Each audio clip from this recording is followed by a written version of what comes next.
നവീകരിച്ച Muvattupuzha KSRTC bus stand സമുച്ചയത്തിന്റെ ഉദ്ഘാടനം നടത്തി. സംസ്ഥാന ഗതാഗത വകുപ്പ് മന്ത്രി കെ.ബി. ഗണേഷ് കുമാറാണ് സമുച്ചയത്തിന്റെ ഉദ്ഘാടനം നടത്തിയത്. നഗരത്തിന്റെ മുഖച്ഛായ മാറുന്ന രീതിയിൽ ക്ലോക്ക് ടവർ ഉൾപ്പെടെ ആധുനിക സൗകര്യങ്ങളോടെയാണ് സമുച്ചയം നിർമ്മിച്ചിരിക്കുന്നത്. നവീകരിച്ച മൂവാറ്റുപുഴ കെ.എസ്.ആർ.ടി.സി ബസ് സ്റ്റാൻഡ് സമുച്ചയത്തിന്റെ ഉദ്ഘാടനം ഗതാഗത വകുപ്പ് മന്ത്രി കെ.ബി. ഗണേഷ് കുമാർ നിർവഹിച്ചു.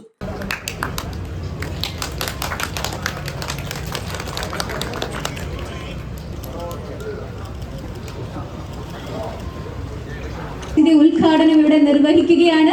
നമുക്ക് എല്ലാവർക്കും ഒരു നിറഞ്ഞ കയ്യടിയോട് കൂടി തന്നെ ഈ ചടങ്ങ് ആരംഭിക്കാം. അപ്പം ഞാൻ മനസ്സിലാക്കിയത് KSRTC എങ്ങനെ രക്ഷപ്പെടുത്താം എന്ന് ആലോചിച്ചപ്പോൾ രണ്ട് മാർഗങ്ങളാണ്. ഈ യാത്രക്കാരെ തിരിച്ചു പിടിക്കുക എന്നുള്ളതാണ്. ഒരു ദിവസം കേരളത്തിലെ മൊത്തം ബസ് ടെർമിനലുകളിൽ 11 ലക്ഷം യാത്രക്കാർ വന്നു പോകുന്നു എന്നാണ് കണക്ക്. നമ്മുടെ കേരളത്തിലെ മുഴുവൻ ബസ് സ്റ്റേഷനിലുമായി വന്നു പോകുന്ന യാത്രക്കാരുടെ എണ്ണം 11 ലക്ഷമാണ്. ഇപ്പോൾ അതിൽ കൂടുതൽ കാണും. കാരണം ഇപ്പോൾ യാത്രക്കാരുടെ എണ്ണം കൂടിയിട്ടുണ്ട്. ബസ്സുകളിൽ യാത്ര ചെയ്യാൻ ആളുകൾ മടിക്കുന്നു. കോവിഡ് വന്നതോടുകൂടി എല്ലാവരും സ്വന്തം വാഹനങ്ങളെടുത്തു. ആ വാഹനങ്ങൾ ഉപയോഗിക്കാൻ തുടങ്ങിയപ്പോൾ KSRTC ഉദ്യോഗസ്ഥരെ സംബന്ധിച്ച് ജീവനക്കാരെ സംബന്ധിച്ചും ആ വഴിയിൽ ഇനി ബസ് ഓടിയിട്ട് കാര്യമില്ല. കാരണം എല്ലാവരും സ്വന്തം സ്കൂട്ടറിൽ പോകുന്നതുകൊണ്ട് ഈ കോവിഡ് കഴിഞ്ഞോടി എല്ലാ റൂട്ടുകളും കളക്ഷൻ ഇല്ല എന്നതിൻ്റെ പേരിൽ നിർത്തുകയാണ്. ഏതാണ്ട് KSRTC ഒരു 10-30% റൂട്ടെങ്കിലും ഈ കോവിഡിൻ്റെ പേരിൽ നിർത്തിയിട്ടുള്ളൂ. കോവിഡിന് ശേഷം തുടങ്ങിയിട്ടില്ല. ഇവിടെയൊക്കെ ഈ പ്രശ്നമുണ്ട് എല്ലാ ബസ് ടെർമിനലും. അപ്പോൾ ഞാൻ ആദ്യം വന്നപ്പോൾ തന്നെ അനാവശ്യമായി ഓടുന്ന റൂട്ടുകൾ നോക്കി ആവശ്യമില്ലാതെ ഓടുന്നുണ്ട്.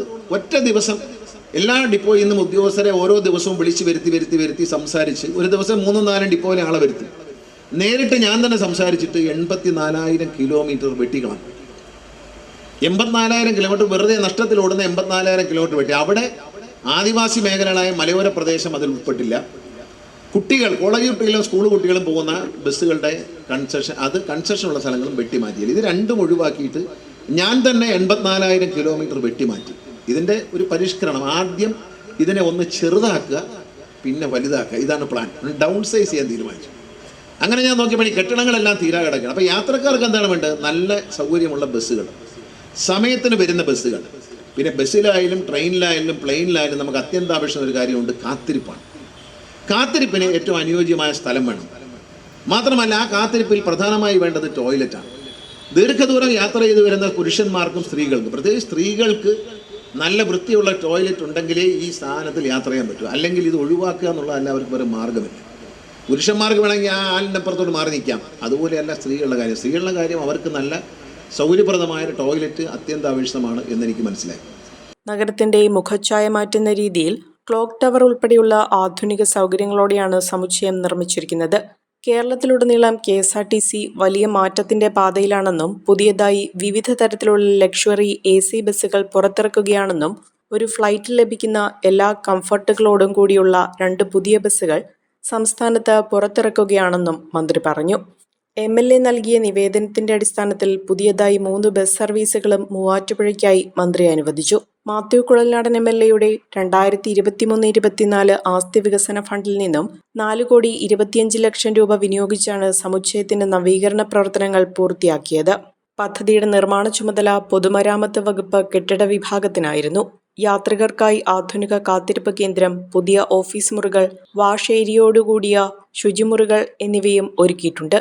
സ്ത്രീകൾക്കും പുരുഷന്മാർക്കും പ്രത്യേകം ടോയ്ലറ്റുകൾ സജ്ജീകരിച്ചിരിക്കുകയാണ്. ശുചിമുറികളുടെ പരിപാലനം സുലഭ് ഇന്റർനാഷണൽ എന്ന ഏജൻസിക്കാണ് നൽകിയത്. Station master room, information area, വനിതാ പുരുഷ ജീവനക്കാർക്ക് പ്രത്യേകം വിശ്രമമുറികൾ എന്നിവയുൾപ്പെടെ ആധുനിക സംവിധാനങ്ങളോടെയാണ് ബസ് സ്റ്റാൻഡ് സജ്ജീകരിച്ചിരിക്കുന്നത്. മുൻപ് പണി പൂർത്തിയാകാതെ കിടന്നിരുന്ന കെട്ടിട ഭാഗങ്ങളും നവീകരിച്ച് ടൈലിംഗ്, പെയിന്റിംഗ് എന്നിവയുൾപ്പെടെയുള്ള പ്രവൃത്തികൾ പൂർത്തിയാക്കി ഉപയോഗയോഗ്യമാക്കിയിട്ടുണ്ട്.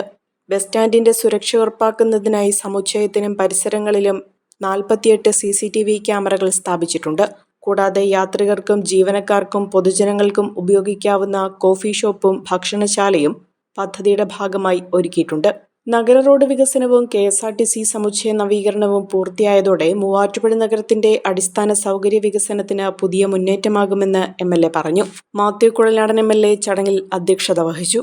KSRTC executive director Sharaf Muhammad PM, Muvattupuzha നഗരസഭാ ചെയർപേഴ്സൺ ജോയ്സ് മേരി ആന്റണി, ജില്ലാ panchayat president KG Radhakrishnan, block panchayat president Najeesh Shanavas, മുൻ MLAമാരായ ബാബു പോൾ, ജോണി നെല്ലൂർ, മുൻ നഗരസഭാ chairman P Eldose, Congress block president Sabu John, Muslim League നിയോജക മണ്ഡലം പ്രസിഡന്റ് PA ബഷീർ, കേരള കോൺഗ്രസ് നിയോജക മണ്ഡലം president advocate Shaison P Mankuzha, CPM area secretary Aneesh M Mathew, Kerala Congress നിയോജക മണ്ഡലം പ്രസിഡന്റ് അനിൽ വാളകം, നഗരസഭാ standing committee chairperson Assam Begum, Jinu Antony, councillor Shitha Rani, doctor Pramod Shankar, IOSF chairman and managing director KSRTC ATO NP Rajesh തുടങ്ങിയവർ യോഗത്തിൽ പങ്കെടുത്തു. അഹല്യയിലെ വിദഗ്ധരായ ഡോക്ടർമാരുടെ ചികിത്സ കൊണ്ട് എനിക്ക് എന്റെ കാഴ്ചശക്തി പൂർണ്ണമായും തിരിച്ചു കിട്ടി. ഇപ്പൊ എനിക്ക് ഈസിയായി വായിക്കാം. നേത്ര സംരക്ഷണത്തിന് നമ്മുടെ Ahalya. Ahalya foundation eye hospital, കേരളത്തിൽ എല്ലായിടത്തും.